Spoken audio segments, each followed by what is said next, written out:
In this world, people praise what they can see: beauty, status, attention. But Allah praises what is hidden: sincerity, patience, and the condition of the heart. This is a story of two sisters. One praised for her beauty, the other overlooked, unseen. Yet Allah tested them both in different ways, and what He revealed was the meaning of true honor. From childhood, people always said my sister was the beautiful one.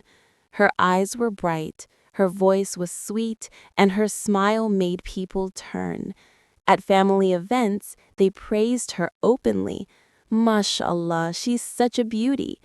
But when they turned to me, all they said was, "Oh yes, she's the quiet one." They didn't mean harm, but words leave marks. I learned how to lower my gaze, how to stay small, how to disappear. And every night, I asked Allah, "Ya Allah, help me find my own worth." As we grew older, the difference became louder. People admired her confidence, her laughter, her glow. Girls wanted to be her friend. Boys looked for her attention. And me? I blended with the background. Not ugly, not strange, just ordinary. People don't see ordinary, but Allah was watching. When the time for marriage came, suitors began to arrive. They came to our home, bringing fruits, gifts, and smiles. But the proposals were all for her. One family came, then another, then another. My mother's eyes shined for her and dimmed for me. Meanwhile, the only proposals I received were from men who didn't care about who I was, only what I could provide. I felt less. I felt like Dua was my only company. She married first. This ceremony was grand. The hall was full. People cried and danced and celebrated her beauty. And I smiled. But inside, I asked Allah, where is my chapter? Where is my story? I didn't know then. Allah was still writing. Only a few months after marriage, the cracks appeared. Her husband, who looked gentle in public, was harsh in private. His words broke her confidence. His silence wounded her heart. She stopped laughing. She stopped glowing. One night, she held my hand tightly and whispered, "I thought beauty would give me everything, but I have never felt so empty."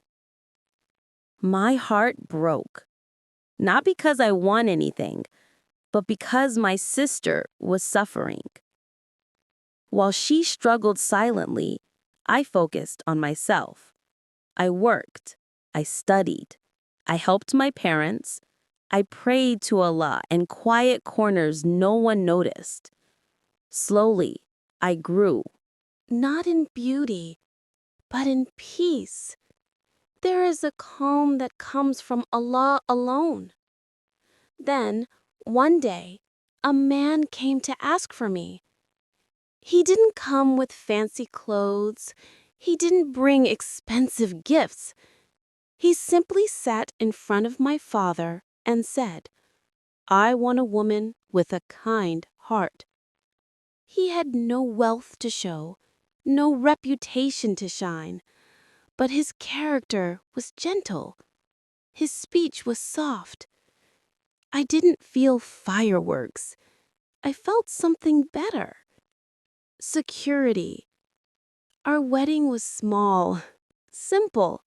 No grand celebration, no crowds. But I walked into my new home with a full heart.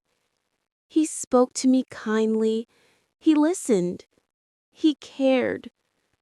Peace entered my life quietly, like the dawn, soft, gentle, and sure. One evening, my sister visited me. Her eyes were tired. Her face was pale. She sat beside me and cried, "You were the lucky one all along. I had beauty, but no peace." I held her hand and whispered, "We were both tested, just differently." Beauty is a gift, but sometimes beauty is a trial. What I learned is simple. Happiness is not written on the face. It is written in the heart. Honor comes from Allah. Peace comes from Allah. Destiny is written by Allah, not by beauty, not by attention, not by the world. And what Allah writes is always perfect. Happiness is not found in the mirror. It is not written on the face. It is written in the heart by Allah. If Allah grants you peace, you have everything. If He takes it away, nothing in this world can replace it. May Allah write peace in our hearts, dignity in our lives, and light in our endings. Ameen. If this story touched your heart, subscribe and share, so someone else may remember that Allah never forgets the unseen hearts.